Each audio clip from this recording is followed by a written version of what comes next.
Eu quero começar esse episódio já de cara com uma pergunta. Quando foi que você se tornou a última da sua própria lista? Talvez você nunca tenha pensado nisso, porque ninguém acorda um dia e decide: a partir de hoje vou deixar de cuidar de mim. Isso acontece aos poucos. Você diz: essa semana está corrida.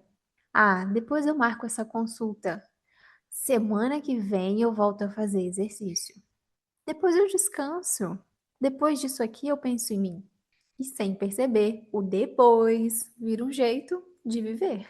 Você continua cuidando da casa, do trabalho, dos filhos, dos pais, do relacionamento, dos prazos, das mensagens, das necessidades de todo mundo, menos das suas. Seja muito bem-vinda e bem-vindo a mais um episódio do nosso podcast das escolhas. Existe uma frase que me acompanha há muito tempo. A forma como você cuida de si revela o lugar que você ocupa na própria vida. Vou repetir. A forma como você cuida de si revela o lugar que você ocupa na própria vida. Eu sei que essa frase pode incomodar, porque muitas mulheres vão pensar, mas eu não tenho escolha.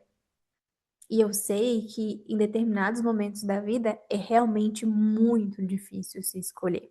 Existem fases da vida em que realmente nós temos mais responsabilidades do que gostaríamos.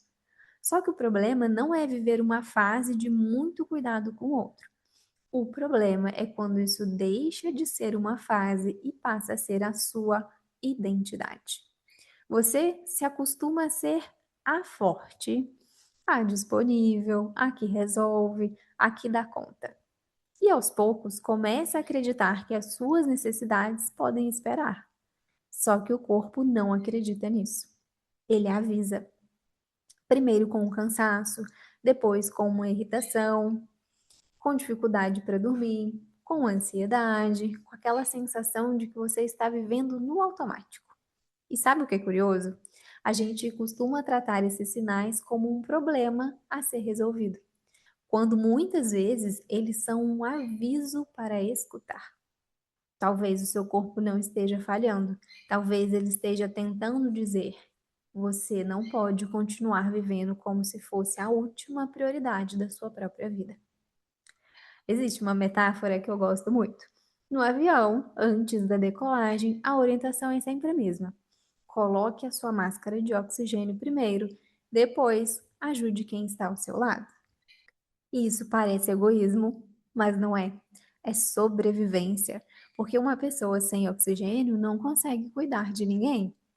Na vida, acontece a mesma coisa. Nós fomos ensinadas que cuidar de nós é egoísmo, que descansar é preguiça e que dizer não é falta de amor. Mas talvez o verdadeiro egoísmo seja esperar que uma mulher esgotada continue sustentando tudo ao seu redor.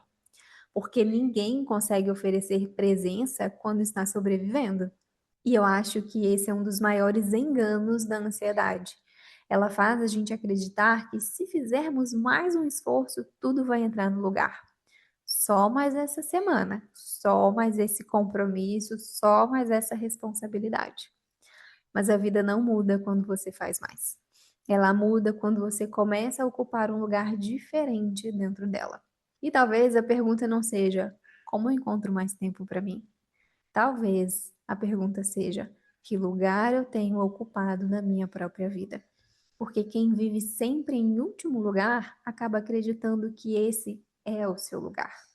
E não é. Antes de terminar, eu quero te deixar a escolha da semana. Em algum momento dos próximos dias, faça uma pausa e observe as pequenas decisões. Quando você pensar, depois eu vejo isso, pergunte a si mesma: se fosse alguém que eu amo, eu também pediria que esperasse? Talvez essa pergunta revele algo importante, porque uma dona de si não é a mulher que consegue fazer tudo, é a mulher que entende que não pode abandonar a si mesma enquanto tenta sustentar o mundo todo. Porque tudo na vida é questão de escolhas, algumas conscientes, outras guiadas pelo que ainda não foi visto. Se esse episódio fez sentido para você, curta o nosso podcast das escolhas. Essa é uma forma simples de apoiar o podcast, de fazer com que essa conversa chegue a outras mulheres que talvez também tenham se tornado a última da própria lista. Te vejo no próximo episódio, em mais um domingo, às 9 horas da manhã. Até lá!